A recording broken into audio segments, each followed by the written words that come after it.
C'est moi qui ai le plaisir de lancer la soirée. Donc, Laurence Fontaine, vice-présidente Culture, Sciences, Société de l'Université de Rennes.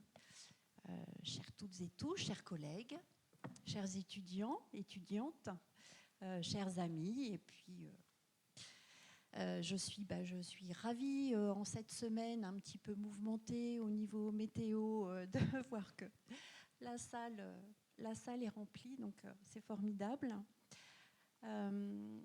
Jean-Luc, qui est là. Nous nous sommes rencontrés il y a 1 an et demi. C'est ça.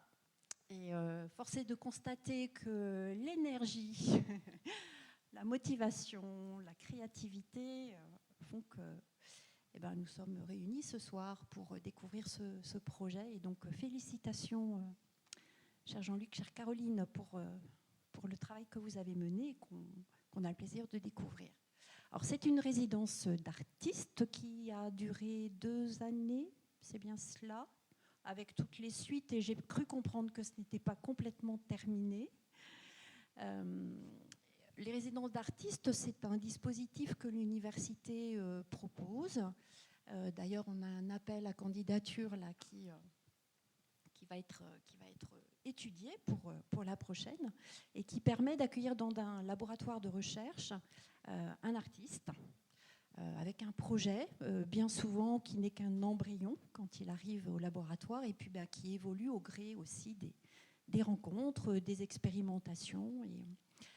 Donc, en général, c'est 2 années, voire plus, qui sont accompagnés par le service culturel financièrement, et puis au niveau aussi, bien sûr, des temps de valorisation que nous partageons ce soir. Donc voilà, ce sont des belles collaborations qui sont vouées aussi à perdurer. Donc j'en suis tout à fait ravie. Vox Oceano, c'est donc le pari d'un chimiste de l'Institut des sciences chimiques de Rennes et d'une artiste.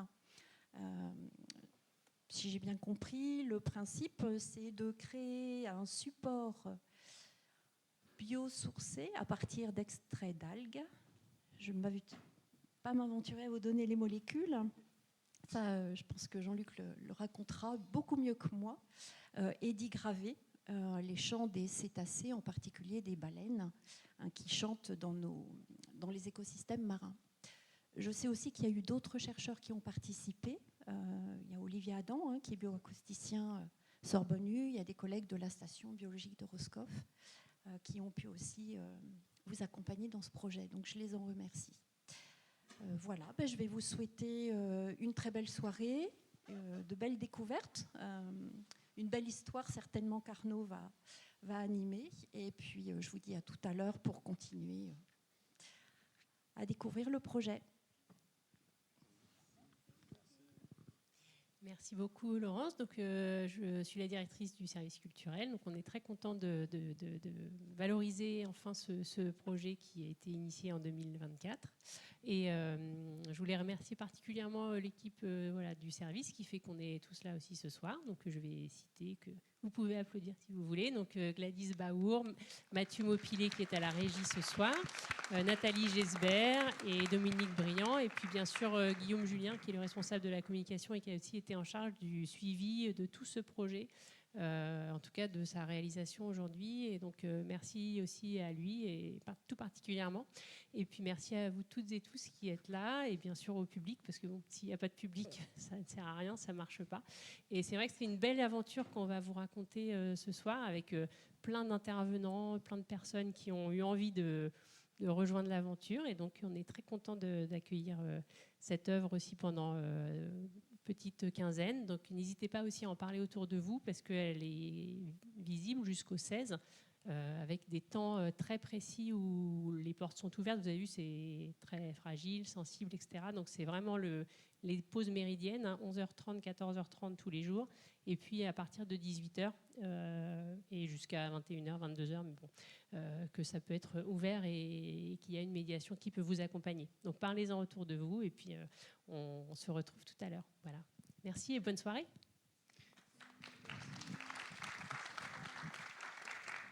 Merci Laurence Fontaine et Manon Rivière. Bonsoir et donc bienvenue à cette rencontre en lien avec cette installation Vox Océano qui vient clore ou ponctuer l'un des moments de la résidence Arts et Sciences que vous avez menée, Caroline Desnouettes, artiste plasticienne, autrice de livres. J'en ai amené quelques-uns, des livres.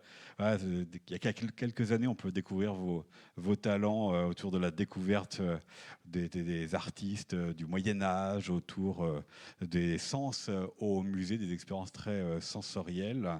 Vous êtes également autrice de livres, de dessins et de peintures dans lesquels le vivant et les animaux ont une bonne place. Et cette résidence vous a donc amené à travailler avec des chercheurs en chimie de l'Université de Rennes, dont vous êtes Jean-Luc Audic, chercheur et professeur en chimie des matériaux à l'Institut des sciences chimiques de Rennes. Et donc ensemble, vous avez cherché et trouvé un support de diffusion de sons, des sons de baleines et les animaux apparentés. Et pour créer ce support, vous avez donc choisi comme matériau de base les algues qui sont collectées et abondamment observées à la station biologique de Roscoff, où vous travailliez à l'époque, Kevin Casquella, comme biologiste marin. Vous êtes toujours biologiste marin, mais ailleurs désormais, et nous entendrons dans cette rencontre d'autres participants à cette aventure, le bioacousticien Olivier Adam de Sorbonne Université, et les entreprises de matériaux urbains qui transforment des déchets en matériaux, et vous aussi, Louis Comian, qui représentait ici Discomaton, entreprise qui presse des vinyles et qui ont réussi à presser un autre support. Caroline Desnouettes, d'où vous est venue cette étrange idée à l'origine d'avoir un vinyle, ou plus exactement un disque micro-sillon en algues avec le chant des baleines gravé dessus? Alors, quand on est artiste plasticienne comme moi, on a un cerveau assez étrange et avec des idées assez étranges. Et un beau matin, je me suis levée avec cette idée-là. Et si je faisais un disque en algues pour écouter des chants de baleines, ce serait une merveilleuse œuvre assez emblématique et qui serait un support poétique et presque politique pour raconter beaucoup de choses autour de l'environnement et de la santé de nos océans.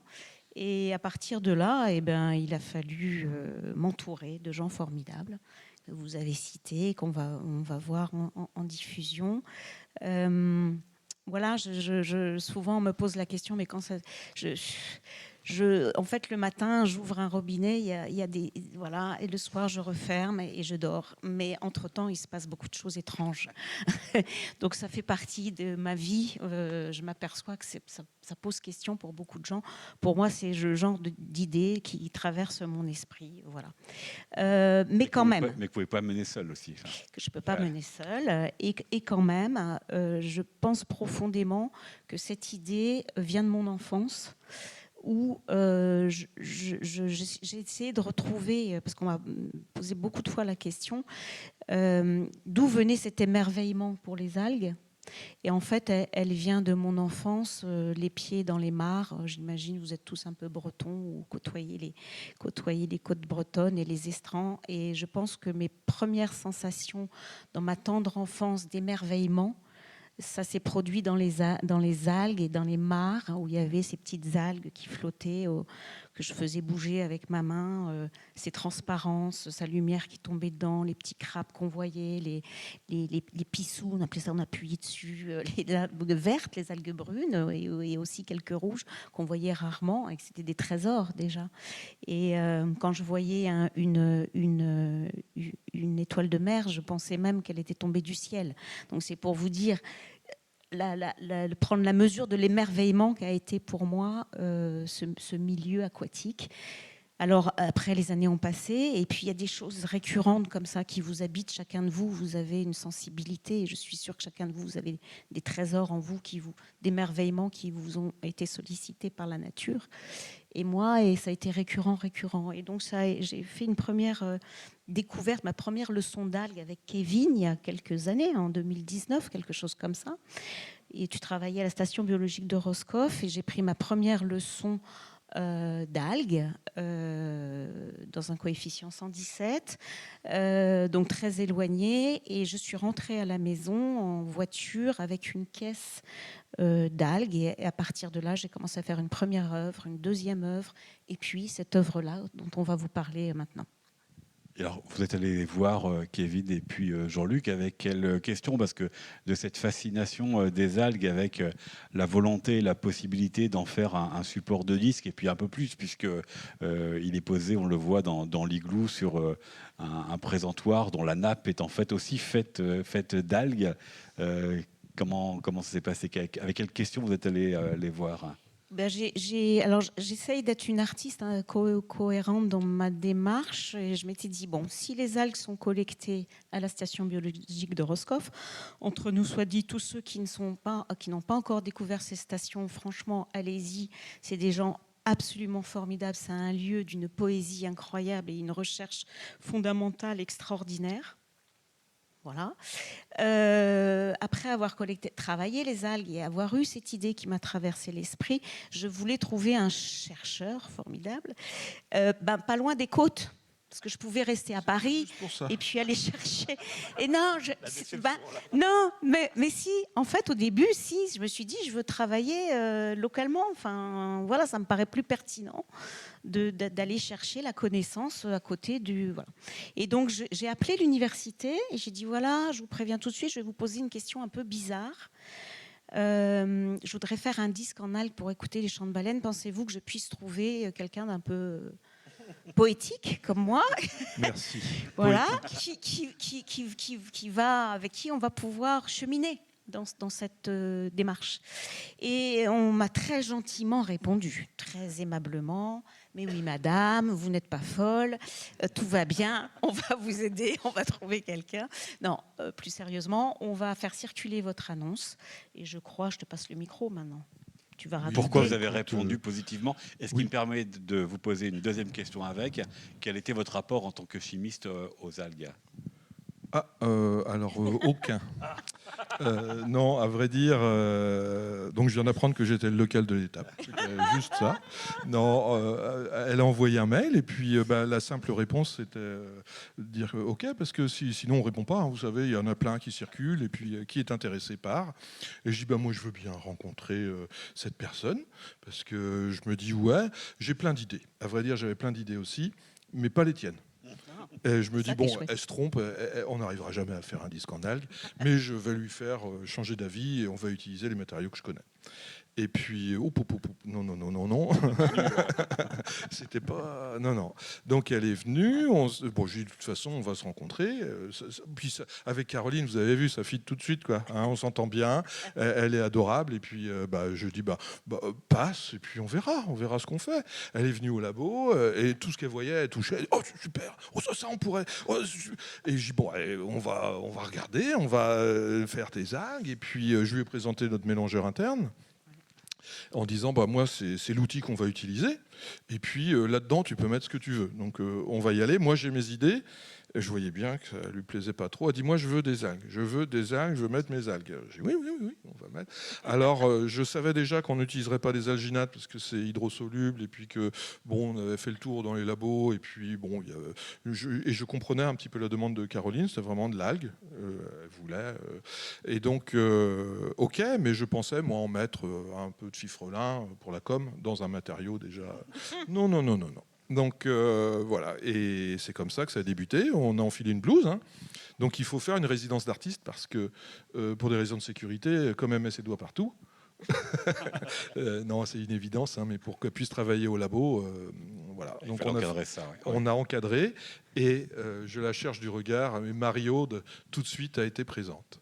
Et alors là, on est rentré dans un système. Mario, pour Mario Lefebvre qui était à la tête à l'époque du service culturel. Exactement. Maintenant, et je souhaite la remercier parce que dès que on est parti là-dedans, ça a été. On a pu oublier ça, c'est ça. On a pu se concentrer vraiment sur notre projet. C'était pas un problème. Mario, allez-y. Moi, je m'occupe de la paperasse. On va voir. C'est génial. Tout ce qu'elle nous avait. Elle avait elle n'avait de cesse de nous répéter, c'est génial, un disque en algue, c'est génial, et on y va. Donc moi, bingo, après la résidence, une fois que les papiers sont faits, moi j'ai aussi de la phobie administrative, j'aime pas ça, mais on nous a laissé une totale liberté, c'est ça qui est important. Et puis, on n'avait pas besoin d'argent, hein, Caroline. Non. Donc, on avait besoin d'algues. Tant mieux, et les parce bonnes. que oui. Et puis, mais on remercie quand même le Diapason et le service culturel parce que ce qu'on a demandé, on l'a eu. On en avait vraiment besoin, mais voilà. Et à partir de là, on a enfilé la blouse tout de suite. Hein. J'ai trouvé ta taille. Un peu grand. Et puis, voilà, on s'est mis devant le mélangeur et vas-y. Et je lui dis, mais non, tu vas même pas ça là-dedans. Si. Et puis, on a sorti des trucs moches. Donc, il y a des exemples, vous verrez. Et puis, petit à petit, on s'est amélioré et on est tombé sur des choses. Mais alors, ça aussi, c'est grâce à Kevin.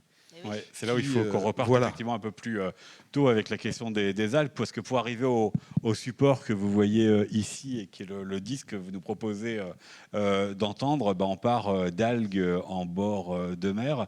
Vous aussi, Kevin, comment vous avez reçu la proposition de Caroline Desnouettes? Et on fait plein de choses aujourd'hui avec les algues, des parfums, de l'aliment et autres. Bon, un disque, c'était pas encore présenté à vous? C'était la première fois. Moi, je vais être un peu plus franc. J'avoue, quand elle m'a fait cette première proposition, oui, j'ai l'idée incroyable de vouloir faire un disque en algues. Je n'y ai pas cru une seconde. Vraiment. Je me suis dit, oh là là, c'est quoi? Pour replacer le contexte, on était à l'exposition à Nantes, Mer XXL, et je tenais un stand du CNRS. Et d'ailleurs, on avait quelques œuvres dessus, un peu qui représentaient la biodiversité. Et donc, il y a eu cette demande. Bon, mais moi, j'avoue que j'aime pas dire non. C'est un peu mon défaut dans la vie. J'aime pas dire non. Donc, un peu gêné, je lui ai dit, bon, d'accord. En me disant, elle va me lâcher. Pas du tout. Voilà, donc vous voyez, on est en 2026 maintenant. Tout ça a commencé en 2019. et donc voilà, et donc j'ai dit, malheureusement, pour vouloir faire une œuvre en algues, va falloir connaître les algues. Et c'est là où on l'a invité à la station biologique de Roscoff, où on a la chance d'avoir juste en face de la station une biodiversité en algues. Alors, qui on peut est peut-être voir une première unique. vidéo et puis vous pouvez parler dessus. On voit collecter les algues, mais vous pouvez continuer. Donc oui, voilà, les algues, aujourd'hui dans le monde, il y a à peu près 23 000 espèces. Mais juste, donc ça c'est la pointe de Peraridi, qui est pas loin de la station biologique de Roscoff. Et entre la station et cette presqu'île, il y a un peu plus de 800 espèces, ce qui est assez unique dans le monde. Et c'est vraiment un des lieux, un des hotspots, comme on dit, de la biodiversité algale. Ce qui permettait de faire une entrée en matière très complète à Caroline, lui dire, il y a un peu de vert, il y a un peu de rouge, il y a de la laminaire, il y en a qui ont des textures très caoutchouteuses, il y en a qui sont plus granuleuses comme le haricot de mer, là, qu'on voit, l'emmental. Donc le truc, c'est que aussi les algues, ça pèse. Donc moi, je suis pas non plus très bien gaulé, alors je peux pas porter des centaines de kilos. Caroline non plus, donc on a appelé, on a demandé aux collègues de venir nous aider. Donc là, Jonas Collen, maître de conférence Sorbonne Université, spécialisé dans les algues rouges, qui nous a aidés et d'autres personnes travaillant à la station biologique. Donc là, on voit donc vraiment des laminaires, des algues brunes qu'on retrouve très bas sur les strands, avec une algue emblématique européenne qui est Saccharina latissima, là, qui est en train d'être tirée. Et vous voyez, on a vraiment ce côté caoutchouteux. Et je sais pas, Caroline, c'est peut-être ça aussi qui t'a inspiré, ce toucher plastique qu'on a quand on touche une algue. Qui a aussi amené cette idée que ça pouvait être un matériau. Mais quel justement, parmi toutes les espèces d'algues que vous avez énoncées, lesquelles pouvaient devenir ce disque que l'on voit aujourd'hui dans votre collaboration, vous trois, vous quatre et ceux qui ont participé à l'aventure? Kevin était notre expert. Moi, je lui fais totale confiance. En fait, on a... Ça se corrige.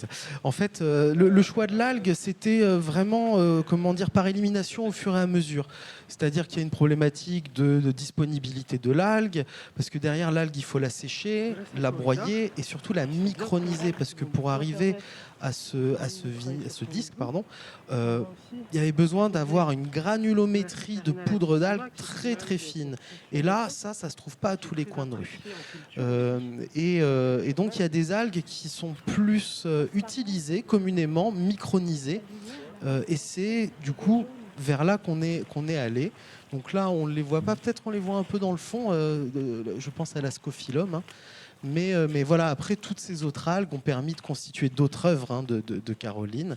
Mais voilà, pour le choix du disque, on est allé un peu comme ça par disponibilité, typologie, granulométrie, ce qu'on peut avoir. Et on en a testé 2-3. Et ouais. Et donc, grâce justement au soutien de l'université, on a pu avoir cette qualité, parce que ça sort d'industriels, hein, ça sort de personnes qui sont spécialisées là-dedans, et il y en a de moins en moins. Je vous avouerai que même entre le moment où on les a achetés et aujourd'hui, cette entreprise n'existe plus. Donc, ça peut être... voilà, c'est un process qui se perd, malheureusement. Vous avez parlé de 2-3 algues qui pouvaient coller avec le projet. Est-ce que ça paraît pas beaucoup? Ça veut dire que tout de suite, vous saviez à peu près lesquelles ça pouvait aller, ou est-ce qu'il y avait, voilà, pour vous trois, peut-être une incertitude sur la finalité du projet, Jean-Luc Audic? Oui, on a eu des doutes, on a galéré, ça brûlait, ça collait, ça marchait pas. Ce que je dis souvent aux étudiants, ça marche jamais, hein. Et il y a une fois, ça marche, et on se dit, tiens, pourquoi ça a marché? Et je dois dire qu'on a eu une chance incroyable, c'est qu'on est tombé sur des paramètres de mise en œuvre qu'on a conservés et qui étaient les bons au bout d'un moment. Et non, c'est pas le fruit du hasard. On a fait beaucoup d'expérimentation. Et on a une formulation qui convient bien à la conception de nos 6 disques uniques au monde. Oui. Et on a eu la chance d'avoir Kevin au labo aussi. Il est venu avec Donc, nous. il était très intéressé de voir sa matière de travail, hein, d'études, etc. Et ouais, je pense que c'était vraiment bien de t'avoir, quoi. On était tous les trois. C'était chouette d'avoir l'artiste, le biologiste et le chimiste. C'était vraiment formidable.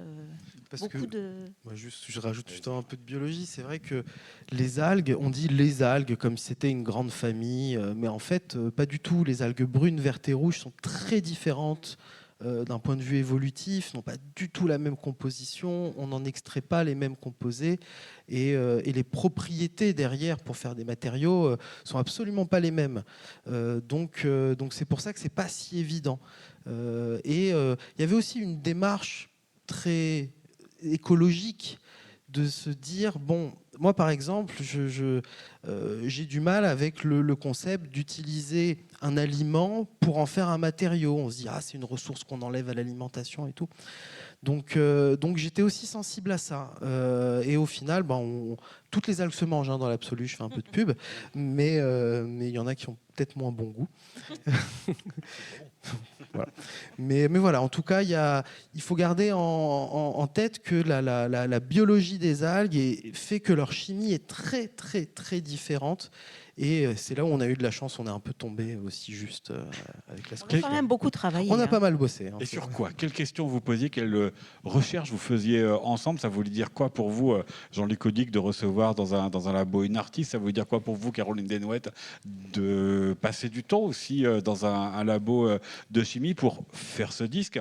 Mais c'est pas simplement faire une galette, c'est-à-dire qu'il faut être capable d'imprimer, de graver des sons dessus, et ça, c'est quand même quelque chose un peu particulier. Oui, alors on savait qu'il fallait faire une surface lisse. Hein, et moi, c'est l'expérimentation, c'est impératif. C'est-à-dire qu'à partir du moment où j'ai compris que Caroline viendrait tout de suite, et dès que je lui ai dit elle voulait venir la semaine ou la semaine suivante, après, pour moi, c'est ça le vrai, le réel. Hein, et après, on va regarder. Mais moi, il fallait qu'on voit comment ça allait se comporter avec Kevin, Caroline, et puis voilà, passer du temps. Regarder ce qu'on peut obtenir. Moi j'ai la culture quand même de ce que tu appelles toi le pellet, moi le fondu, mais de ce qui sort du mélangeur, donc je savais un petit peu comment ça allait se comporter par la suite. Et puis, on avait une presse à plateau chauffant, on obtenait des préformes. Et puis là-dessus, avec voilà, le feeling, on allait... Alors, il y a des...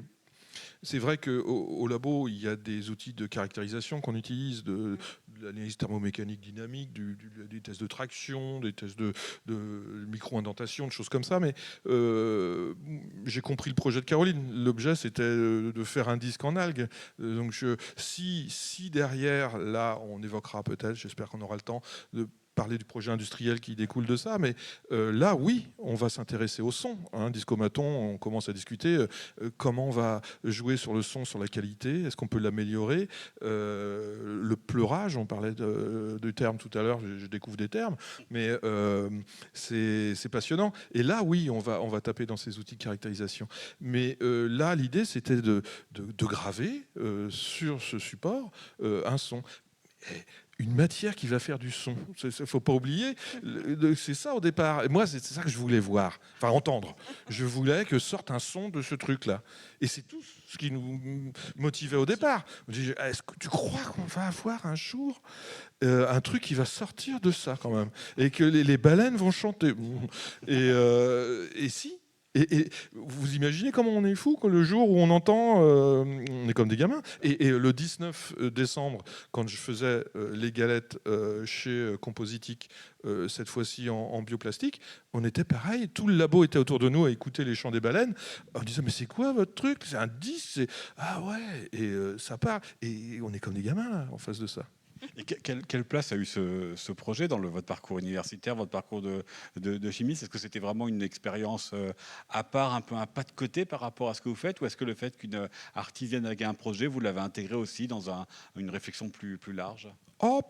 Tout ça, ça fait partie d'un tout quand même. Je vous cache pas que dans ma carrière universitaire, je vais pas produire, je vais pas faire une production scientifique, peut-être pas.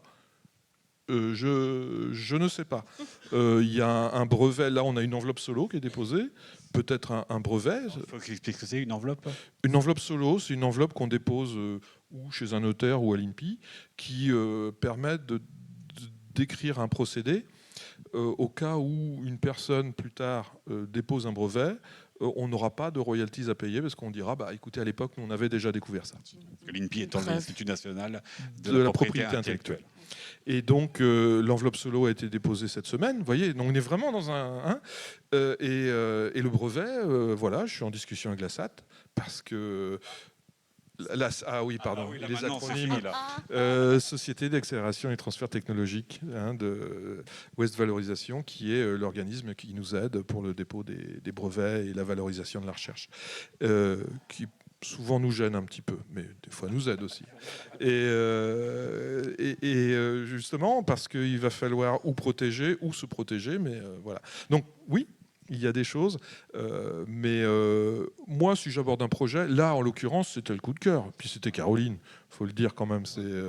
Moi, j'avais envie de voir, et puis Kevin. Parce que c'est les gens qu'il y a eu autour du projet, c'est la cristallisation autour de ce projet-là, d'une multitude, c'est les rencontres, quoi. Discomaton, c'est Matériaux Parisiens, Matériaux Urbains, Olivier Adam, toutes ces personnes-là, comment voulez-vous que je les rencontre moi, d'une autre façon avec mes matériaux biosourcés Non, donc il faut savoir sortir aussi. C'est pour ça que j'apprécie que mes étudiants soient venus ce soir. Il y en a quelques-uns. Et parce que, voilà, il n'y a pas que la chimie dans la vie. Y a pas...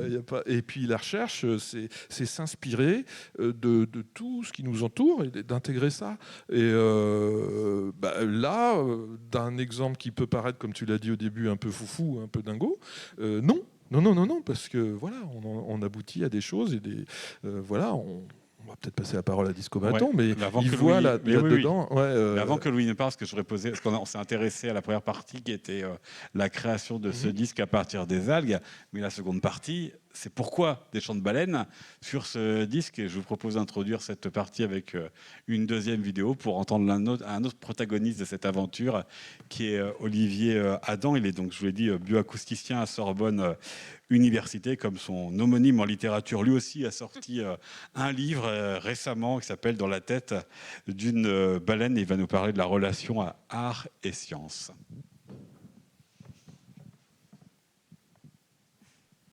Je suis Olivier Adam, je suis professeur à Sorbonne Université en bioacoustique, c'est-à-dire que je m'intéresse aux émissions sonores des espèces non humaines et je m'intéresse plus particulièrement aux cétacés. J'ai rencontré Caroline il y a longtemps maintenant, c'était avant 2018.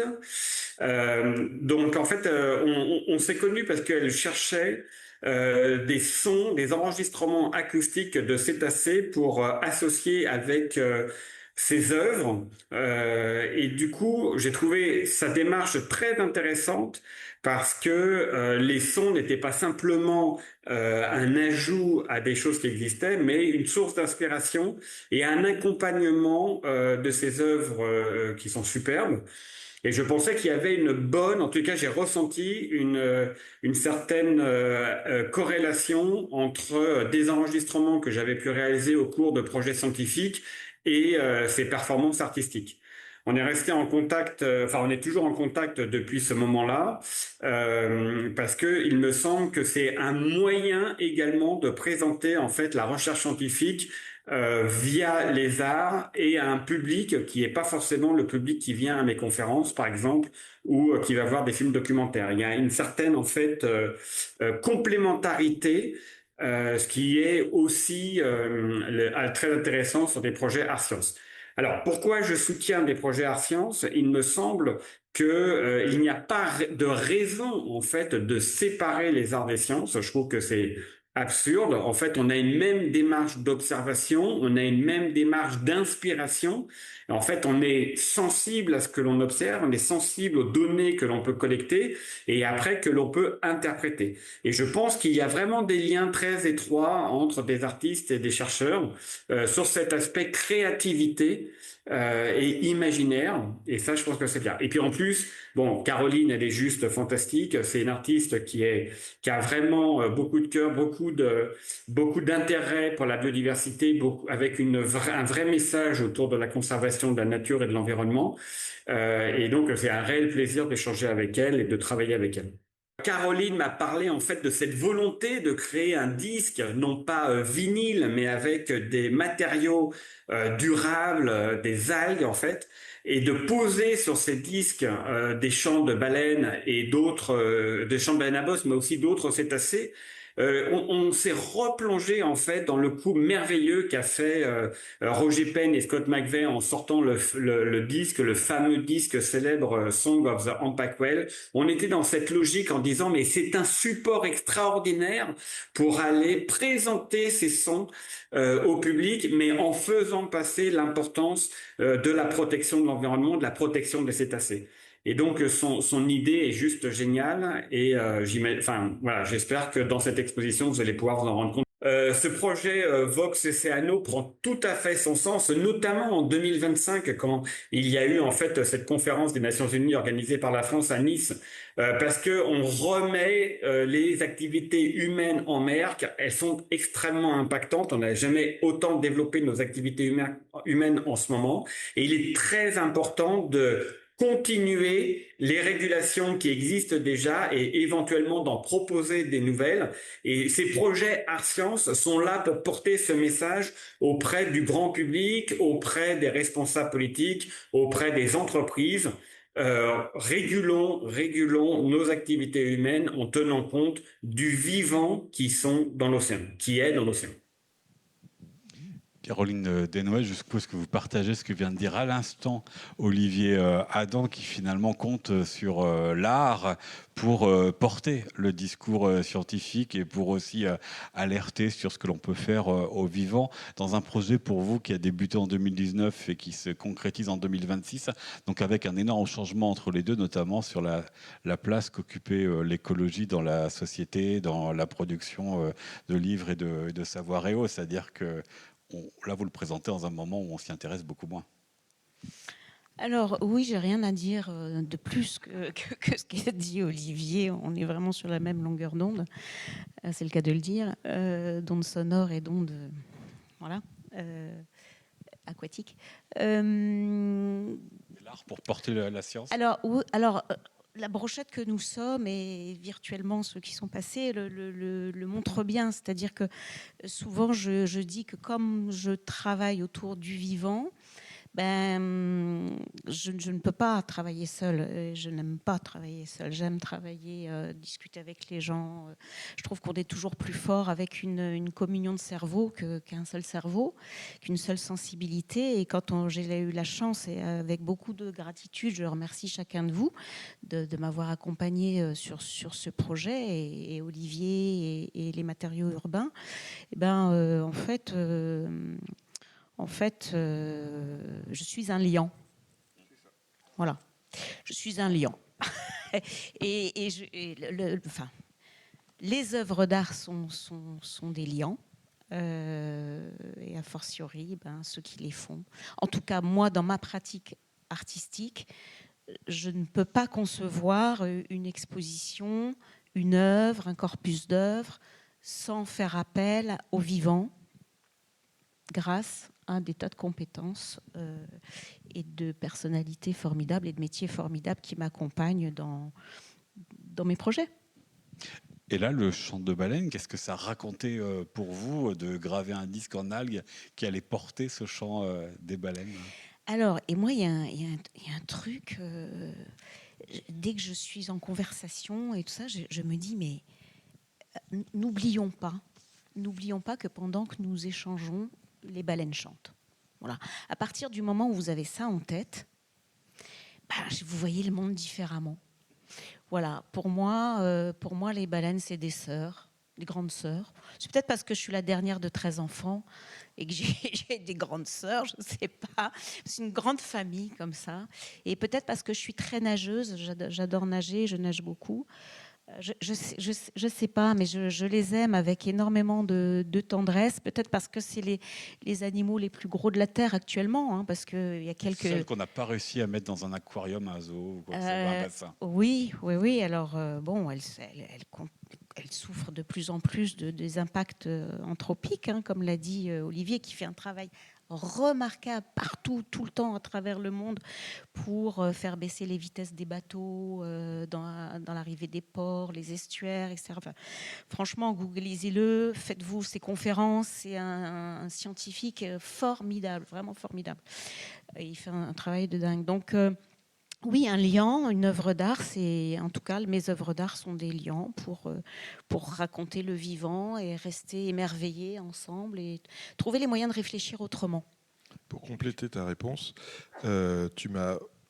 on avait évoqué aussi ensemble le côté éphémère du disque qui renvoie aussi à, malheureusement, tu me disais, écoute, les baleines, on ne sait pas encore pour combien d'années on en a, et voilà, c'est une autre échelle peut-être, le disque il va vivre moins longtemps, j'espère, mais ça fait réfléchir dans ce sens-là, ouais. Parce qu'on n'a pas évoqué encore peut-être trop ce côté éphémère. Oui, mais je vous propose qu'on garde pour tout à l'heure. Ah oui, très bien. Je gère le temps, ne vous inquiétez pas. Mais parce que j'avais une question d'abord et je voudrais faire rentrer Louis Coumian aussi dans la conversation avant qu'on rentre vraiment dans ce que vous faites avec Discomaton, parce qu'on va aussi consacrer une partie aux entreprises qui ont participé à l'aventure, mais quel défi aussi ça représentait de faire entendre ce chant-là, cette musique-là sur des disques qui avaient cette forme-là. C'est pas forcément les plus simples. Non, en fait, si vous voulez, il y a deux choses. C'est qu'avant nous, qu'on se pose la question du sens de l'œuvre en elle-même, évidemment, c'est d'abord une question technique. Nous, on grave des disques qui sont soit sur des matières en plastique. On nous a déjà demandé de graver des disques sur du métal, du laiton. On a déjà fait des disques sur des radiographies médicales. Voilà, mais on nous avait pas encore demandé de graver un disque en algues. Du coup, forcément, ça nous a bien plu comme idée. Donc c'est Kevin qui nous a contactés. On lui a tout de suite dit de venir nous voir donc il nous a expliqué un peu le projet. Et comme on a des machines, donc des graveuses qui sont calibrées pour graver donc des disques. Qui sont extrêmement plats, qui sont extrêmement solides, mais en même temps qui permettent au diamant de pouvoir creuser son sillon. Donc on avait pour contrainte technique d'avoir un support qui se rapprochait le plus possible des supports que l'on grave. Et il a fallu du coup, on est arrivé du coup en bout de chaîne un peu du processus, mais il a fallu revoir un peu l'alliage de la matière en elle-même. Et je crois donc qu'au début, il y avait 100% d'algues compressées. Et du coup, à force de graver, en fait, on arrivait évidemment à graver, enfin à rayer le disque. Tirer une couche à chaque fois. Voilà, on arrivait à rayer le disque, mais il était impossible de relire le sillon. Il n'y avait rien qui était inscrit durablement sur ce support. Donc, je pense qu'il a été question de mettre une laque, de la gomme laque, voilà, pour essayer un gliant, c'est ça ? Un liant, voilà. Parce que à chaque lecture en fait des sillons qu'on arrivait à graver, ensuite le disque s'effritait en fait, mais de façon extrêmement rapide et directe. Donc, je crois qu'on a fait 3, 4 allers-retours sur plusieurs mois, et on a orienté Caroline vers un moule qu'elle a fait faire en marbre, voilà, le plus rigide possible, à l'intérieur de laquelle tu as coulé la matière. Oui, voilà, elle va vous raconter le rouleau à pâtisserie. Et puis c'est seulement après, en fait, quand on a rencontré Olivier, le bioacousticien, que du coup, quand on a réussi donc à faire un sillon correct et qui se relie, c'est là qu'en fait, voilà, est apparue un peu la poésie de l'œuvre. Et puis, je crois que comme tout le monde, nous, on travaille dans la musique, donc on rencontre des musiciens, des gens des labels ou de l'événementiel, mais jamais de bioacousticiens, jamais de spécialistes en algues, jamais d'artistes complètement farfelus. Donc ça nous va très bien. Je crois que ça participe du fait de l'enjeu en fait du message de l'œuvre, effectivement du côté éphémère du disque, qui rappelle la précarité des grands cétacés. Et peut-être à revenir sur la question éphémère, je vois que vous êtes plusieurs à vouloir revenir maintenant, mais je la garde encore un petit peu. Ouais. Le fait que ce soit des chants des baleines, c'est quand même un son aussi particulier, un son grave, ça a posé des défis supplémentaires, ou c'est pas ça forcément qui alors posait justement, question? oui. Alors, on s'est rendu compte tout de suite que les sons qu'on arrivait à graver et à relire, c'était les sons de plutôt de basse fréquence, de phase longue. Et on avait beaucoup plus de mal avec, alors je sais plus lesquels font, avec les rorquals, voilà, qui ont des sons plus péchus, plus voilà. Donc c'était plus ça. Et là, c'est parce que justement, c'est la précision, voilà, du sillon. C'est-à-dire, plus on est précis, plus on va avoir les hautes fréquences. Et c'est ça qu'on a essayé. Alors voilà, le disque que vous écoutez, évidemment, se veut pas un support qualitatif sonore. C'est d'abord une première technique et humaine. Et justement, ensuite, je crois qu'il y a ensuite une évolution possible vers des supports biosourcés qui pourraient potentiellement, ou en tout cas avec plaisir, remplacer le support vinyle, qui lui, du coup, est un support extrêmement polluant et qui est issu du pétrole. Voilà, donc effectivement, si l'industrie du disque pouvait se séparer de son côté polluant, ce serait formidable. La question du chant des baleines, il vient d'où le chant que l'on entend, Caroline Desnouettes? Alors, c'est Olivier qui les a collectés. Olivier, il a un boulot formidable de collecte et de transmission. Donc, il va collecter des chants de cétacés partout dans le monde. Et puis, il est professeur à Sorbonne Université. Donc, il transmet tout ça. Et il est chercheur et il essaye de comprendre les interactions entre mer et baleineaux. Donc, rien que de l'écouter, voilà, c'est un bonheur formidable. Et j'ai appris beaucoup, énormément en l'écoutant. Donc, je vous invite à suivre ces conférences. Vous apprendrez énormément de choses. Peut-être vous vous sentirez un petit peu plus baleine comme moi. Kevin. Moi, je voulais juste ajouter un mot par rapport à ce que disait Louis. Tu minimises un peu la profondeur de ton travail, parce que ce sont quand même des enregistrements marins. Il suffit de mettre la tête sous l'eau, on entend toujours ce petit comme ça, ce bruit de fond. Donc, quand tu dis que c'est pas qualitatif, moi je suis pas d'accord avec toi. Je suis pas d'accord. Je trouve qu'au contraire, on a atteint une qualité sonore sur un enregistrement qui est déjà un fouillis, un mélange de tout plein de sons, sur un support complètement impromptu. Donc, en fait, tu nous as permis d'établir un cahier des charges sur un procédé que nous, on tâtonnait. Et en fait, il y a eu ces allers-retours, il y a eu des passages chez Jean-Luc, il y a eu des passages à Discomaton, et on faisait ce triangle comme ça, à chaque fois en ajustant tous les petits paramètres. Et moi, j'ai trouvé que c'était ces allers-retours qui étaient super intéressants. Les vidéos WhatsApp avec... voilà, on va mettre trois pièces sur la tête de lecture et t'entends, on entend au loin. Au début, ça marche pas très bien, mais moi j'ai cru entendre, c'est une baleine. Non, ça c'est la porte qui grince. Mais... Moi j'ai un souvenir très ému dans tout ce qui avait été gravé, il devait y avoir un quart de seconde qui était passé. Ouais. Et là je me dis, tout premier. Ouais. C'est la preuve que ça peut fonctionner. Alors c'était 1% de ce qui était gravé, mais c'est ça qui nous a permis vraiment d'aller à fond les ballons derrière. Et se pose la question, ce que vient de dire Louis, faut que le disque, quand le diamant passe, il n'embarque pas avec lui toute la matière. Comment là, vous avez œuvré pour trouver la matière qui allait résister, ou en tous les cas qui allait plus durablement résister, hein? Au tout début, quand je t'ai rencontré, Jean-Luc, je t'ai apporté de la cire d'abeille, de la gomme lac, du goémon que j'avais récupéré à Carnac et de l'ascophyllum micronisé. Et je t'avais dit, voilà l'histoire de l'enregistrement sonore. Les premiers enregistrements ont été faits sur des cylindres en cire avec une aiguille. Et puis après, il y a eu quelques essais sur certains métaux. Et très vite, on est passé à la gomme lac. Pour rappel, c'est une résine issue d'une symbiose entre une chenille et un arbre. Donc tous les 78 tours de vos grands-parents, arrière-grands-parents, étaient faits dans cette matière. Et puis les algues. Et je t'avais dit, moi, j'ai l'intuition que si on mélange A plus B plus C ou A, B ou machin, voilà, bref, avec tout ça, ce que nous fournit la nature, issu des abeilles, issu d'une cochenille, issu de la mer, la nature est formidable, vraiment extraordinaire, elle nous offre des possibilités de dingue. Je pense qu'on va y arriver, on va trouver quelque chose. Et donc, on s'est inspiré on a fait des mélanges, on a fait des tas de mélanges avec des tas d'algues différentes et de la gomme lac.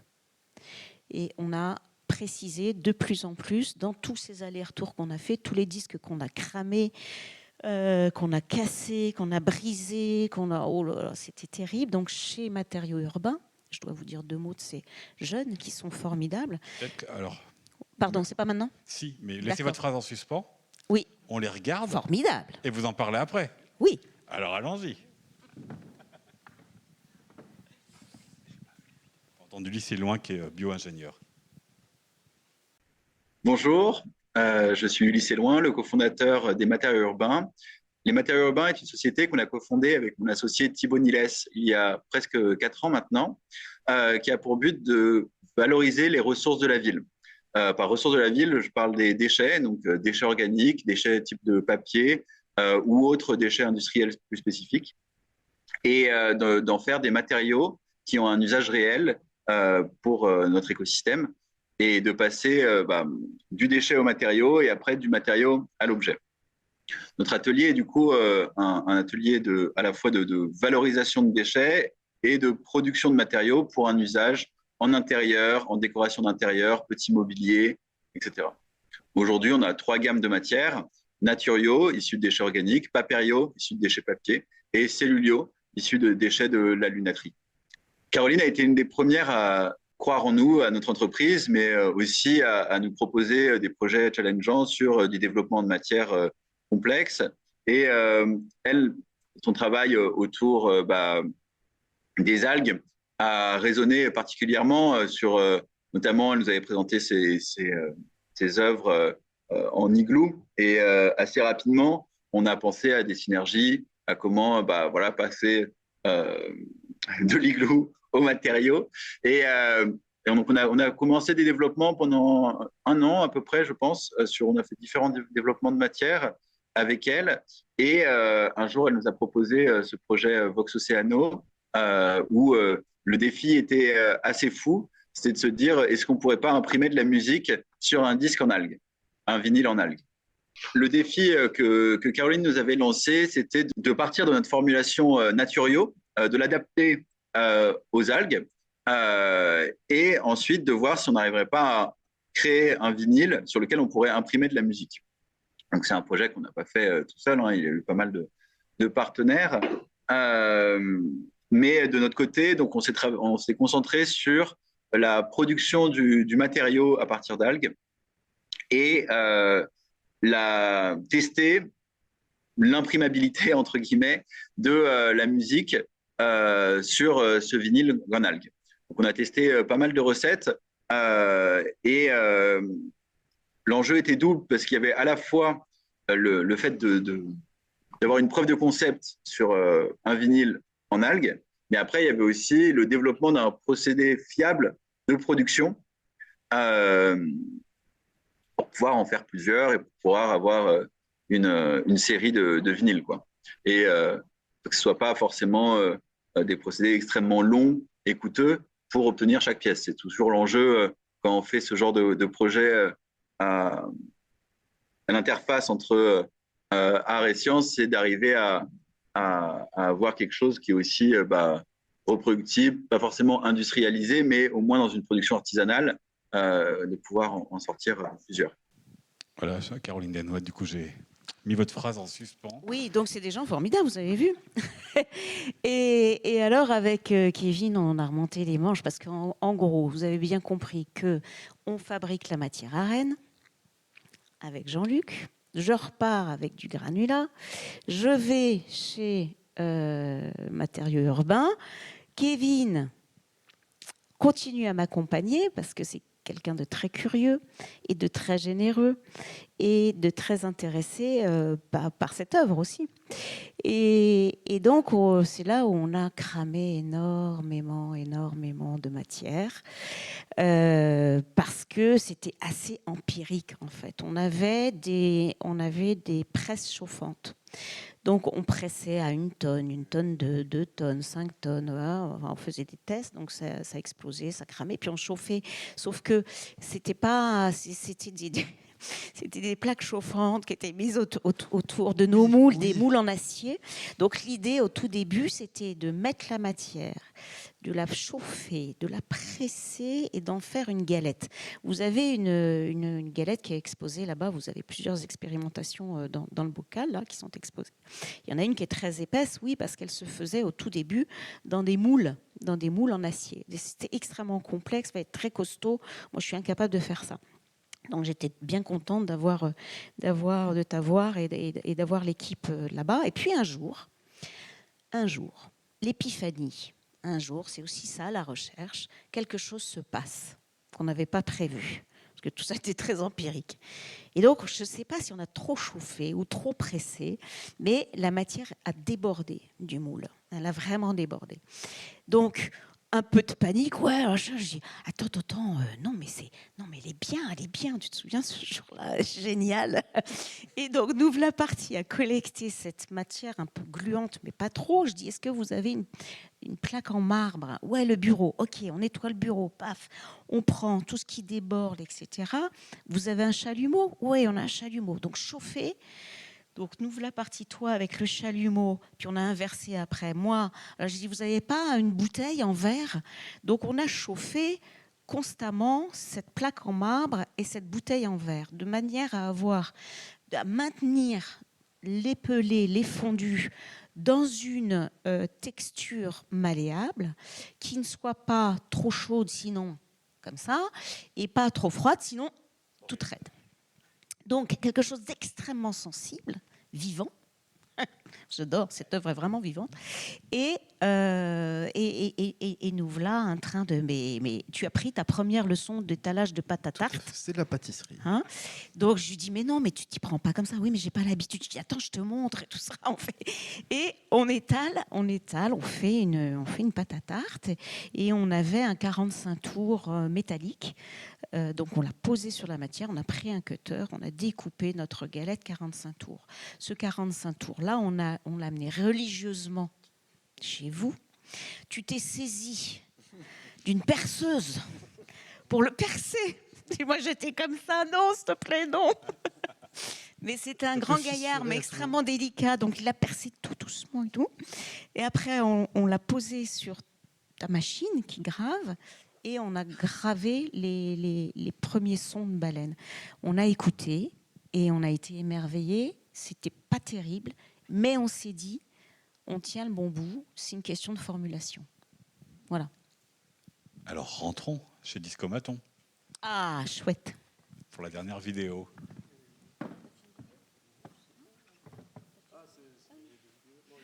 Ah oui, voilà.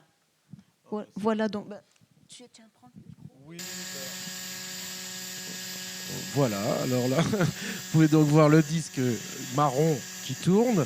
La ligne blanche en bas, c'est le sillon en train d'être gravé. L'objet où il y a marqué Discomaton, c'est donc la tête de lecture où vous avez deux petits speakers. Vous en voyez un là sous le logo. Il y en a un autre de l'autre côté. Ces deux speakers sont reliés filairement à un diamant, voilà, qui est en train de creuser le sillon. Et là, on met un bras de lecture. Donc là, on est en train de graver les baleines et on les écoute, voilà, en direct. Alors, si on peut mettre plus fort, voilà, c'est parfait. Alors ça, oui, ça doit être vraiment un des tout premiers disques.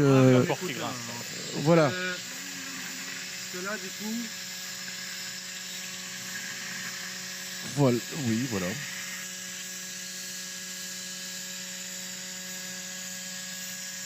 Ça devait être donc le premier essai. Hein.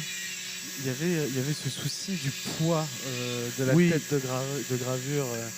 Oui, faire le sillon, c'est-à-dire creuser le sillon dans le disque, oui, c'est surtout une histoire de mécanique et donc de poids. Hein.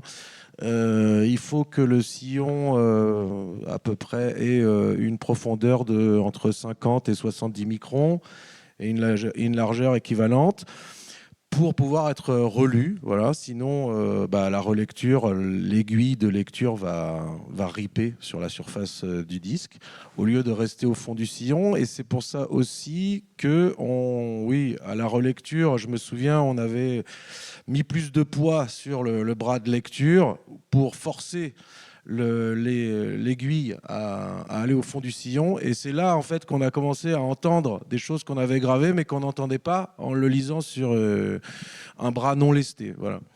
Et voilà. Et c'est comme ça que ça a commencé à fonctionner. Voilà, et l'intérêt pour vous, parce que que le son est apparu, c'est joliment dit.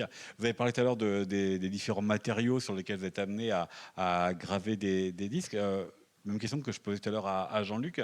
Dans votre parcours d'entreprise, ce projet-là, il représente quoi? C'est un pas de côté ou c'est une nouvelle voie qui peut s'ouvrir pour vous? Ouais, alors d'abord, de toute façon, comme c'est une première, c'est une performance et donc un challenge, on va dire. C'est toujours intéressant pour quiconque pratique son art ou son artisanat avec passion. Et ensuite, c'était quoi la question ? La question, c'était est-ce que c'était un pas de côté par rapport à votre aventure industrielle? Alors oui, c'était un pas de côté. Comme je disais tout à l'heure, on nous demande parfois de graver sur des matériaux pas forcément évidents. Mais en fait, nous, on propose, si vous voulez, justement, un accès au vinyle à un peu tout le monde et évidemment donc aux artistes comme Caroline. Et c'est un pas de côté parce que c'est une première, mais on espère évidemment que c'est une expérience qui puisse se renouveler et se multiplier. C'était aussi le cas pour vous, ce matériau qui pouvait servir et resservir, qui pouvait être le nouveau matériau du disque de demain? Est-ce qu'il y a eu cette volonté-là, outre le fait de faire un prototype et un projet artistique précis? Alors oui, parce que si on réussit quelque chose, on se dit tiens, on va vraiment changer la donne. Donc ça c'est plutôt chouette. Mais on s'est toujours dit, tous, que c'était un support vivant, que c'était un support éphémère. Allons-y, pourquoi est-ce Comme nous, nous sommes très éphémères. La vie d'un individu, c'est bien peu de choses dans l'histoire de la Terre. Donc, c'était raconter ça aussi et d'être un petit peu humble face aux éléments, à la vie, à la nature dont on dépend. Merci, l'air qu'on respire, l'eau qu'on boit. Et tout ce qu'on peut ingérer. Donc oui, c'est éphémère parce que ce sont des algues, c'est vivant, ça va jouer avec le temps. Alors on s'est dit peut-être que ça va faire qu'une seule écoute. Non, en fait, le disque que vous écoutez, il est passé des centaines de fois. L'œuvre a été montrée une fois à Paris, au Grand Palais, et pendant 4 jours, il y a eu plus de 1000 écoutes sur le disque. Et puis, on a décidé de l'envoyer à Paul Watson en prison. On s'est dit que ça allait lui faire du bien. Défenseur des baleines, voilà. Incarcéré longtemps Groenland avant de revenir en France. Et donc, aujourd'hui, il est sur sa table de nuit, le disque. Donc, j'espère qu'il est. Il n'a pas de tourne-disque. Oui, mais bon, c'est beau comme ça. Voilà. Et on s'est dit quand bien même ce disque n'était plus audible, ça reste une très jolie histoire, ça reste une œuvre assez étonnante et assez symptomatique de la façon dont on traite l'environnement aujourd'hui. Voilà. Qu'est-ce qui s'altère avec le temps, qui fait que c'est un objet éphémère? C'est la forme du disque qui tient plus vraiment, ou c'est le sillon avant de pas le diamant? On n'a pas fait d'études de biodégradabilité. Donc on n'a pas fait en respiro ou en anaérobie, quoi que ce soit. Donc c'est le mystère. Donc Caroline m'appelle toujours nerveusement avant en disant « Tu le passes vite fait ?» Est-ce qu'on entend toujours quelque chose avant qu'on fasse un événement? Et miraculeusement, on entend toujours quelque chose. Et puis un jour, on n'entendra plus rien, quoi. Ou alors, ça commencera à être... Là, je trouvais qu'il faiblissait un petit peu, mais on pense que c'est peut-être le traitement du son. Non, ouais, ça donc voilà, il y en a 6 exemplaires. Oui. Donc voilà. On en voit un deuxième. C'est une photo que vous avez envoyée parce que vous avez réussi une prouesse sur la prouesse. C'est que non seulement le disque, on peut entendre des baleines, mais qu'en plus, vous avez réussi à imprimer une image dessus. Voilà. Ce qui est assez rare.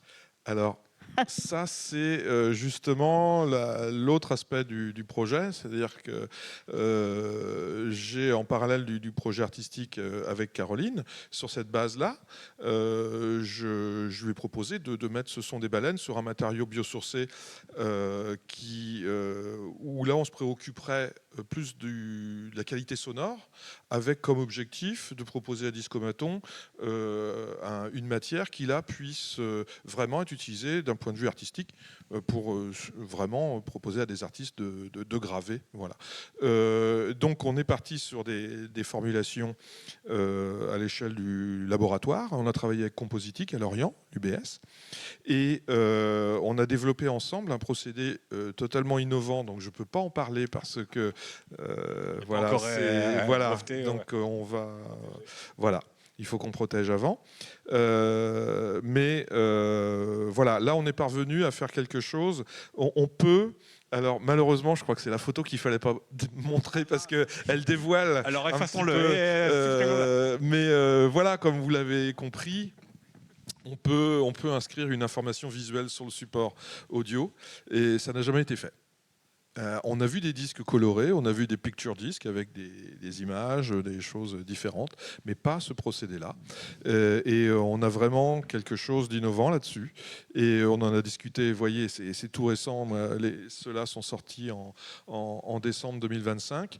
Et là, Discomaton repart dès ce soir avec un exemplaire voilà. Qui, là, du coup, propose une qualité, une fidélité sonore à la source beaucoup plus importante. Et du coup, là, il y a un vrai enjeu possible de renouvellement de la filière. Et je voulais juste ajouter un truc sur le support, le côté éphémère du support, c'est que, à part quand on va écouter de la musique en live ou dans un spectacle, quand on a écouté de la musique depuis toujours, on l'a toujours écouté via des supports. Le premier support, c'est le vinyle. Voilà. Après, il y a eu la bande magnétique, bon, le CD, etc. Et aujourd'hui, il y a une dématérialisation des supports. Et justement, quand vous écoutez vos morceaux en streaming sur les plateformes, la qualité sonore de ces morceaux ne se détériore pas. Donc en fait, vous avez quand même une illusion de cette qualité sonore qui ne se détériore pas, mais c'est pas pour ça que les supports sur lesquels ces morceaux en numérique sont stockés ne se détériorent pas. Et ça nous ramène à, si vous voulez, à la précarité, voilà, des baleines et aussi de notre condition ici. Je veux dire, on fait beaucoup de mal à la planète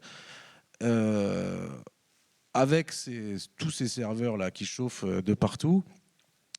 Et c'est pour ça qu'il faut revenir au support pour retrouver remettre les pieds un peu sur terre. Voilà, il y a une sorte, quelque chose d'assez illusoire dans... Voilà, c'est pas normal de pouvoir écouter des morceaux qui ont toujours la même qualité. Voilà, avec le temps. Voilà, il y a quelque chose de pas normal.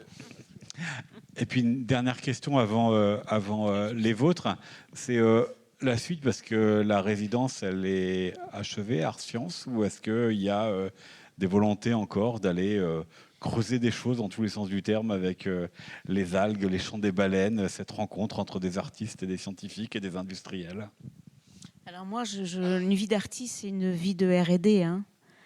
Recherche et développement en permanence. Donc je continuerai à interroger le vivant à travers toutes mes œuvres. Je vais pas lâcher les algues comme ça parce que j'ai besoin d'elles. Elles n'ont pas du tout besoin de moi, mais moi j'ai besoin d'elles. Il y a encore 799 espèces qui vous attendent. Voilà, il me reste des choses. Je vais jamais lâcher les bioacousticiens parce que j'ai décidé depuis une petite dizaine d'années de toujours faire écouter au public qui vient dans mes expositions, que ce soit dans des musées ou des lieux culturels, faire entendre la vie sauvage. Donc je trouve qu'on ne l'entend pas du tout assez et je mets un point d'honneur à toujours travailler avec des bioacousticiens.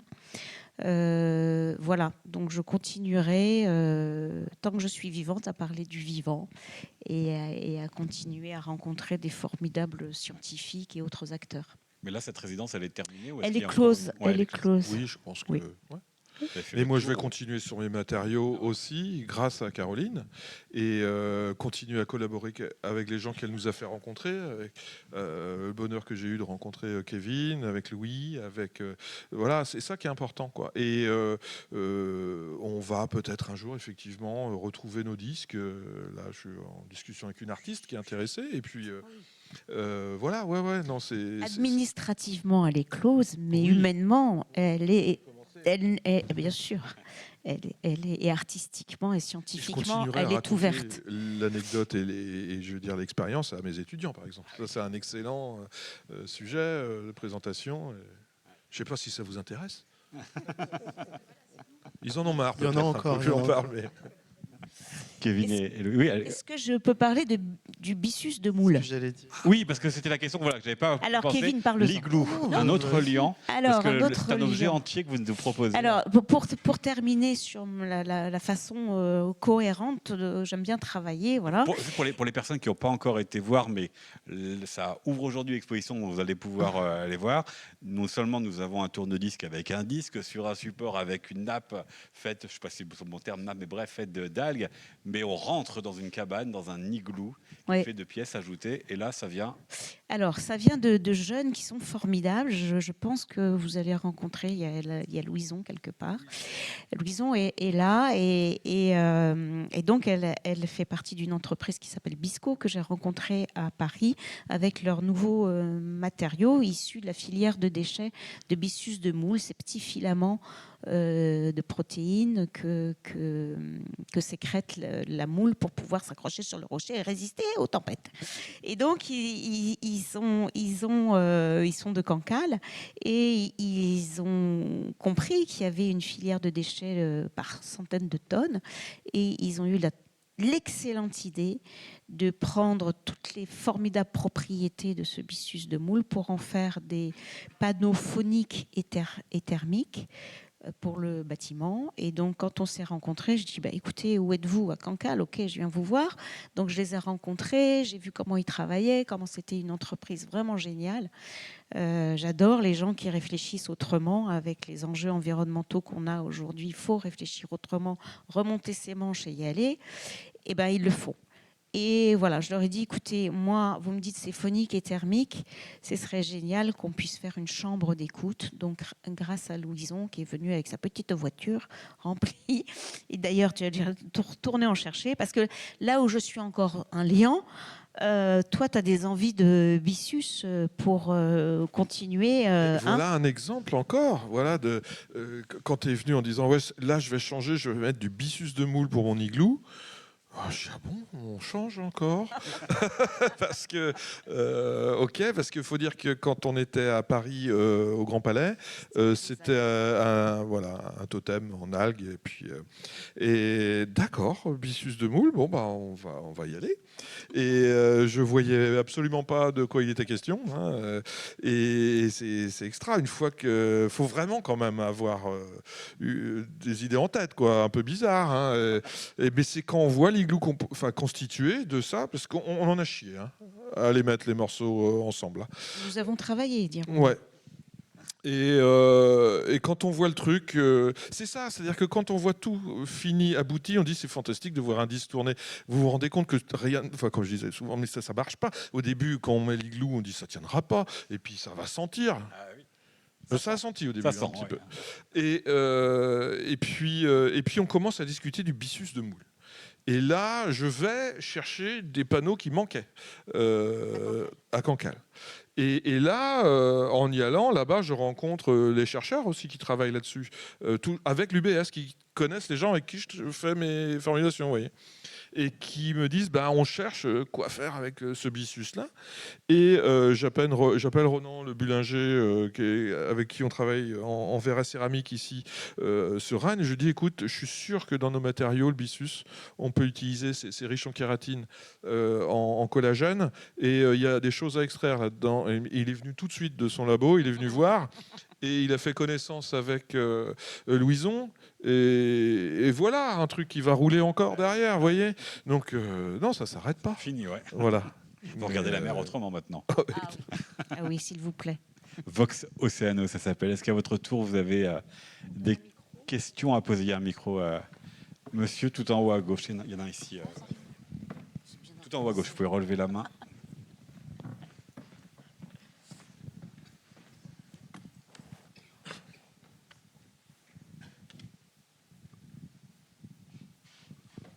Merci, merci pour cette présentation qui est vraiment très intéressante et pour toute cette démarche.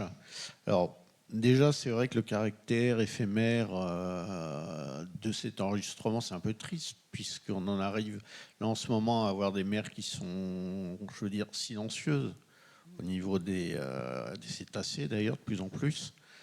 Et donc c'est un peu symbolique de ça. J'aurais une question sur le caractère analogique de l'enregistrement. Est-ce que c'est juste des raisons techniques ou est-ce que ça fait partie aussi de la démarche? Louis? Alors, sur l'enregistrement, du coup, ça concerne le travail d'Olivier. C'est-à-dire... Est-ce que la question, ça serait semblable à celle que j'ai eue, à savoir pourquoi pas choisir par exemple un CD ou un DVD comme support par exemple? Disons oui, un autre support par exemple. Quand on dit un CD, c'est utiliser un mode d'enregistrement numérique. Ouais. Là, on est vraiment sur de l'analogique, donc c'est-à-dire quelque chose de plus direct. Il y a moins de revenir à l'objet. Il y avait le rapport à l'objet, oui. Indéniable. Et puis, de toute façon, une gravure, comme il voulait faire un disque, alors bon, on dit vinyle, évidemment, même s'il n'est pas en matière vinyle, mais s'il voulait faire un disque micro-sillon, elle voulait faire un disque micro-sillon en algues, donc cette gravure nécessite d'être en analogique. La gravure, elle est, comme vous l'avez vu dans la petite vidéo, elle est mécanique et la source audio est produite par les petites enceintes dont je parlais et qui font vibrer le diamant. Donc oui, bien sûr. De toute façon, c'est un travail analogique. Il y aurait eu des contraintes optiques, je pense aussi, par rapport à matériaux numériques, quoi. Sans doute, oui, non, mais c'est pour savoir si ça entrait aussi dans la démarche de... Alors, je pense pas à la base, mais bon, comme les enregistrements d'Olivier sont faits en analogique et que la gravure l'est aussi, de fait, ça, c'est devenu une réalité de l'œuvre. En effet, ouais. Oui, parce que l'analogique aussi, juste pour finir, a ceci d'intéressant par rapport au numérique, comme elle demande moins de traitement, finalement, d'une certaine façon, c'est plus pérenne. Puisqu'il n'y a pas de traitement algorithmique particulier à faire. Voilà, pour tout à récupérer fait, effectivement, ouais. Ouais, tout à fait. Merci. Une autre question, s'il y en a une. Il y en a une. Bonjour. Merci beaucoup, c'était effectivement très intéressant. J'ai juste deux petites questions, des choses que je n'ai pas bien compris. Je voulais savoir si finalement, sur le disque, vous avez rajouté une couche de vernis ou d'une substance que je ne connais pas. Et deuxièmement, Kevin, vous avez dit à un moment donné, je n'ai pas compris, je voulais savoir, parce je suis allé à Roscoff il y a 2 semaines, c'était effectivement un lieu vraiment fascinant qu'on a envie de mieux connaître, et notamment les gens qui y travaillent. Vous avez dit que c'était des process qui étaient en disparition concernant l'utilisation des algues. Je voulais savoir qu'est-ce que vous vouliez dire exactement. Voilà. On commence peut-être par la première question sur la couche. Alors non, pas de couche. Voilà. On s'est posé la question. On s'est dit, est-ce qu'on ferait pas cette fameuse couche ? En gros, on peut mettre de la gomme laque, on peut avoir un plateau un peu grossier d'algues compressées, et par-dessus, je me souviens, on en avait même discuté avec Chloé et Arnaud, et de tricher quelque part et de se mettre une petite couche de gomme laque qui elle serait gravée. Et vraiment, on s'est dit non, c'est de la triche. Vraiment. C'est bête, hein, mais on avait tous envie de pousser le curseur vachement loin. C'est ce qui nous réunit, quoi. Et Attends, ouais. Oui, justement, je vais ajouter à ça que cette couche de vernis, à nous aurait beaucoup facilité la vie, c'est vrai. Mais justement, l'objet n'était pas de sortir un support qui avait vocation à être une référence de fidélité sonore. Donc, il fallait que le son à la lecture soit produit par la matière elle-même, par les algues, et non pas par une couche de vernis qui finalement mettait un peu à bas tout le travail de conception de la matière pour pouvoir avoir une matière qui reproduit le son. Et on ne peut pas tricher avec Caroline. Hein. On a essayé. Mais... Et Kevin, alors qu'est-ce qui disparaît ? Alors non, par rapport à ce process, donc c'est une longue histoire, mais en gros, ce que je veux dire, c'est qu'il y a une filière algue en France qui se développe de plus en plus, malgré toutes les difficultés. Et l'exploitation de la ressource algue, au sens général du terme, n'est pas si facile. Moi, j'ai une collègue qui dit souvent l'algue gratuite est déjà trop chère. Ce qui veut dire qu'aujourd'hui, produire des choses, que ce soit dans l'alimentaire, dans les matériaux, peu importe la cosmétique, à partir d'algues, ça coûte cher. Et donc, obtenir cette poudre micronisée, ce n'était pas si facile. Et l'entreprise, enfin, il y a plusieurs entreprises qui font ça sur le territoire breton, et une de celles-ci ne rentrait plus dans ses coûts, en fait. Donc, et elle le faisait très bien, malheureusement. Et du coup, ben voilà, là, ils sont en redressement judiciaire, ils sont en train de déposer le bilan. Donc voilà, c'est de ça que je parle. Et quelque part, il y a une forme de savoir-faire, parce que des gens qui micronisent, il y en a peu. Des gens qui micronisent de l'algue, il y en a encore moins. Donc voilà, c'est dommage. Et pourtant, moi, j'ai une époque où je commercialisais même des poudres d'algues. On peut les utiliser dans plein de... Moi, même les agriculteurs m'en achetaient, ils mettent ça dans leur tracteur, ça passe dans des bus d'aération, et ils épandent ça sur leur champ. Donc il y a tout plein d'applications qu'on ne conçoit pas, qu'avec le temps et l'industrialisation des produits phytosanitaires, des trucs chimiques mauvais, hein, font disparaître ces petites entreprises qui ont un savoir-faire et qui produisent des produits très vertueux. Voilà. Et puis une dernière question, s'il y en a encore une. Devant. Bonsoir. C'était vraiment très intéressant. Je sais qu'on a dit une dernière, mais j'en ai 2. Donc, Eh ben, vous avez On est vu très que généreux. chacun en a fait 2, donc c'est normal aussi. Hein. Alors, du coup, je voulais rebondir sur la question d'avant. Du coup, la gomme, elle est intégrée comment dans le disque? Ça, c'est ma première question. Dans le mélangeur. Le mélangeur, en fait, ce sont des rotors. Tu vas expliquer ton mélangeur, tu le connais mieux que moi. Un mélangeur interne, ouais, ce sont des rotors qui tournent dans le sens inverse l'un de l'autre et puis qui vont malaxer la matière dans une chambre qui est chauffée, sur laquelle on a la main, par exemple, sur le couple de force appliquée, la vitesse, et puis voilà. On ressort une pâte fondue qu'on appelle un fondu ou un pellet. Oui. Voilà. Tout ça est très documenté en images sur mon site, si jamais vous voulez des images et regardez. Je suis une artiste qui documente énormément son travail. Donc si vous allez sur mon site ou via Instagram, vous pouvez voir tout plein de photos et comprendre, voir les machines, nous voir en train de travailler, revoir Kevin, revoir tout le monde. Okay. Parce Voilà. que vous avez...